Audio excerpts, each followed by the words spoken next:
इस बार 14 अक्टूबर को पड़ने वाली पापंक्षा व्रत बहुत ही शुभ संयोग में रखा जाएगा। जो कि इस बार की एकादशी है वो त्रिस्पर्शा एकादशी होगी, जब एक ही दिन में 3 तिथियों का स्पर्श होता है और वह दिन एकादशी का हो, उस दिन त्रिस्पर्शा एकादशी कही गई है। और इस दिन 14 अक्टूबर को सोमवार के दिन एकादशी, द्वादशी और त्रयोदशी तिथि का संयोग हो रहा है। इस दिन 3 तिथियां एक ही दिन पड़ रही हैं। त्रिस्पर्शा एकादशी व्रत सब इच्छा को पूर्ण करने वाला माना गया है।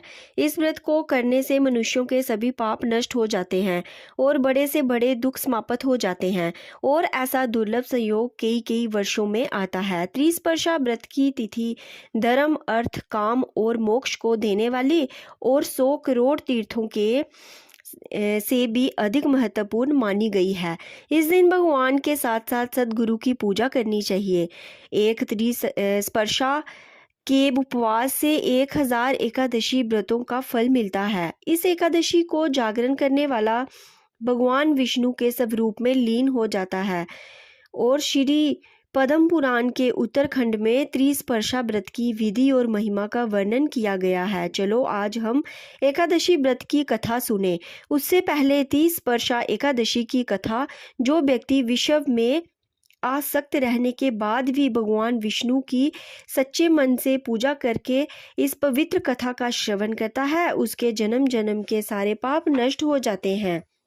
पद्म पुराण के अनुसार देव ऋषि नारद ने भगवान शिवजी से पूछा, सर्वेश्वर, आप त्रिस्पर्शा नामक व्रत का वर्णन कीजिए, जिसे सुनकर लोग कर्म बंधन से मुक्त हो जाते हैं।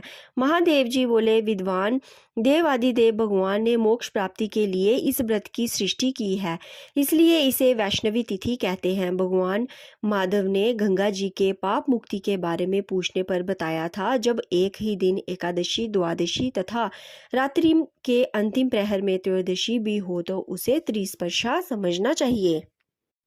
ये व्रत संपूर्ण पाप राशियों का शमन करने वाला, महान दुखों का विनाशक और संपूर्ण कामनाओं का दाता है।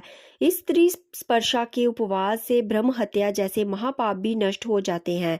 1000 अश्वमेघ और 100 वाजपेयी यज्ञों का फल मिलता है। ये व्रत करने वाला पुरुष पितृकुल, मातृकुल तथा पत्नी कुल के सहित विष्णु लोक में जाता है। इस दिन द्वादक्षर मंत्र अर्थात ओम नमो भगवते वासुदेवाय का जाप करना चाहिए, जिसने इस व्रत को कर लिया उसने संपूर्ण व्रत का अनुष्ठान कर लिया।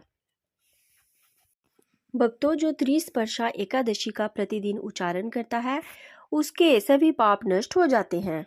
हे मुनिवर, पूर्व काल में चक्रधारी श्री विष्णु के द्वारा क्षीर सागर का मंथन हो रहा था। उस समय चरणों में पड़े हुए देवताओं के मध्य में ब्रह्मा जी से मैंने ही इस व्रत का वर्णन किया था। जो लोग विष्णु में आश्वस्त रहकर भी त्रिस्पर्शा का व्रत करेंगे उनके लिए भी मैंने मोक्ष का अधिकार दे रखा है। हे नारद, तुम इस व्रत का अनुष्ठान करो, क्योंकि ये व्रत मोक्ष देने वाला है। महामुनि, बड़े बड़े मुनियों ने इस व्रत का पालन किया है। यदि कार्तिक शुक्ल पक्ष में सोमवार, बुधवार युक्त त्रिस्पर्शा एकादशी हो तो वह करोड़ों पापों का नाश करने वाला होता है। वहीं इसी दिन जो लोग उपवास रखते हैं उन्हें एकादशी व्रत कथा का पाठ जरूर करना चाहिए, क्योंकि इसके बिना पूजा पूरी नहीं होती है। तो आइए जानते हैं एकादशी व्रत कथा। पौराणिक कथाओं के अनुसार पापांकुशा एकादशी को लेकर कई कथाएं प्रचलित हैं, जिसमें से एक का जिक्र यहाँ किया गया है। विंध्याचल पर्वत पर क्रोधन नामक एक बहेलिया रहता था। वह बड़ा क्रूर था। उसका सारा जीवन हिंसा, लूटपाट और गलत संगति में ही बीता था। एक दिन अचानक उसे जंगल में तपस्या करते हुए अंगिरा ऋषि से मिला। उसने अंगिरा ऋषि से कहा, मेरा कर्म बहेलिये का है, इस कारण मुझे ना जाने कितने ही निरीह पशु पक्षियों को मारना पड़ा है। मैंने जीवन भर पाप कर्म ही किए हैं, इसलिए मुझे नरक ही जाना पड़ेगा।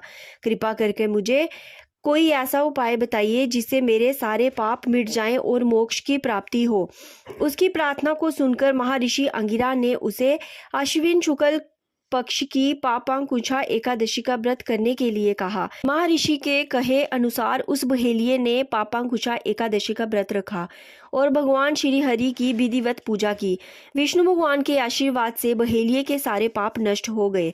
वहीं जब यमदूत बहेलिये को यमलोक लेने के लिए आए तो वह इस चमत्कार को देखकर हैरान हो चुके थे कि पापांकुशा एकादशी व्रत के प्रभाव से बहेलिये के सभी ही पाप समाप्त हो चुके हैं, जिसके चलते यमदूतों को खाली हाथ यमलोक लौटना पड़ा और बहेलिये को भगवान विष्णु की कृपा से बैकुंठ धाम की प्राप्ति हुई। बोलो विष्णु भगवान की जय।